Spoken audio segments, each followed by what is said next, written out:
को यशस्वी बोल रहे हैं सर, हाई इंटरेस्ट में वैल्यू कि लो इंटरेस्ट में ग्रोथ स्ट्रैटेजीज क्या करनी चाहिए, ऐसा क्या होता है? हाई इंटरेस्ट रेट में वैल्यू और लो इंटरेस्ट रेट में ग्रोथ, ऐसा नहीं होता है। आपको लग रहा है कि हाई इंटरेस्ट रेट रजीम में आप वैल्यू स्टॉक्स लेंगे, मतलब जिसका इनहेरेंट वैल्यू ज़्यादा है, और लो इंटरेस्ट रजीम में ग्रोथ लेंगे, आपको पता ही नहीं चलेगा कभी गेम चेंज हो गया। तो आपकी जो स्ट्रैटेजी आप वैसे ही करें। आप ये नहीं बोल सकते कि टेस्ट मैच है तो वीरेंद्र सहवाग धीरे धीरे खेलेगा, वनडे है तो तेज़ खेलेगा, और T20 है तो आंख बंद करके मारेगा। वीरेंद्र सहवाग आंख बंद करके टेस्ट मैच में भी मारेगा, वनडे में भी मारेगा, और T20 में भी मारेगा। मतलब कि आपकी जो स्ट्रैटेजी है, अगर ग्रोथ की है तो आप वनडे हो या टेस्ट मैच हो या T20 हो, आप ग्रोथ खेलें। आपकी स्ट्रैटेजी वैल्यू की है तो आप राहुल द्रविड़ की तरह देखें, वो क्विक सिंगल्स और धीरे धीरे टाइमिंग के ऊपर शेयर बाजार को छोड़ दो, वो क्रिकेट में अगर टाइमिंग के ऊपर पैसा बनाते हैं तो टेस्ट मैच हो या वनडे हो या फिर T20 हो, वो वैसे ही खेलेंगे। तो आदमी का दिमाग चेंज नहीं होता है जितना हम लोग सोचते हैं कि वो चेंज होगा। सर, अगर कोई कंपनी का टॉप लाइन और bottom line quarter by quarter improve हो रहा हो तो फिर भी शेयर प्राइस नहीं बढ़ रहा हो, तो आप क्या बोलेंगे उसके लिए? Top line bottom line quarter on quarter improve हो रहा है, शेयर प्राइस नहीं बढ़ रहा है, मतलब उसका पी रेशियो जो है वो कम हो रहा है।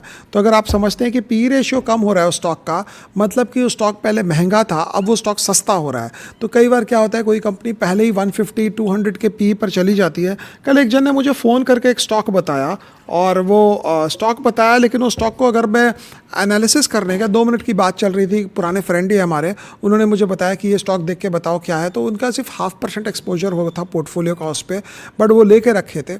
और वो स्टॉक बोले कि इसकी प्रॉफिट आ रही है, लेकिन अब इसका दाम क्या बढ़ेगा। मैंने बोले ये भी हो सकता है ये स्टॉक जो है काफ़ी दिन तक अटक जाए वहाँ पे। और स्टॉक जो वो नाम ले रहे थे 2 मिनट एनालिसिस कर सकते हैं हम लोग आपके लिए, अगर आप बोलोगे तो।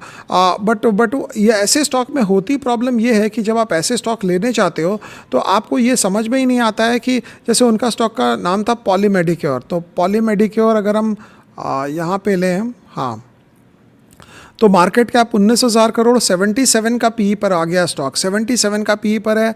आरओई आरओसी 15% 20% का है, 3 साल का सेल्स ग्रोथ 20% का है।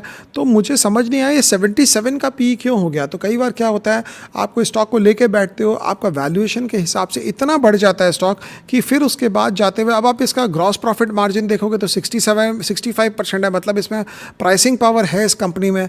लेकिन प्राइसिंग पावर होने के बाद भी ये स्टॉक को जब आप इतना बिड अप कर दोगे तो आगे आने वाले जितने समय के लिए कोई स्टॉक लेके रखेगा उसको प्रॉफिट बनाने में इसमें मुश्किल होगी। नीचे में ये जाता है 25-30 के पी पे, अभी 77 का पी है। तो इसको आप कोई भी स्टॉक के साथ कम, अब आप बोलेंगे कि अपोलो हॉस्पिटल का 100 का पी है, तो फिर इसको आप कैसे कर सकते हैं उसके साथ? या कोई और हॉस्पिटल कंपनी अगर आप देखोगे तो उसका 75 का पी है, कोई फार्मा कंपनी देखोगे 40 का पी है। तो मार्केट जब बढ़ता है, जब तेजी का बाजार होता है, तो हर एक चीज़ का प्राइस अर्निंग्स रेशियो बढ़ जाता है। लेकिन आप अगर अपनी कंपनियों के ऊपर फोकस करेंगे कि 20% का ग्रोथ है और 77 का पी है, तो आपको एक चीज़ पता होगा कि यहाँ से पी एक्सपेंशन का पैसा आपको नहीं मिलेगा। यहाँ से जो पैसा आपको मिलेगा वो सिर्फ अर्निंग्स ग्रोथ का पैसा मिलेगा। अब जैसे आप ये सब कंपनियों को अगर आप एनालिसिस करोगे तो बड़ी बहुत है, लेकिन अब इसको अगर आप चार्ट वार्ट के हिसाब से देखोगे तो आपको लगेगा न्यू हाई की तरफ है, ये और बढ़ सकता है, सब कुछ हो सकता है।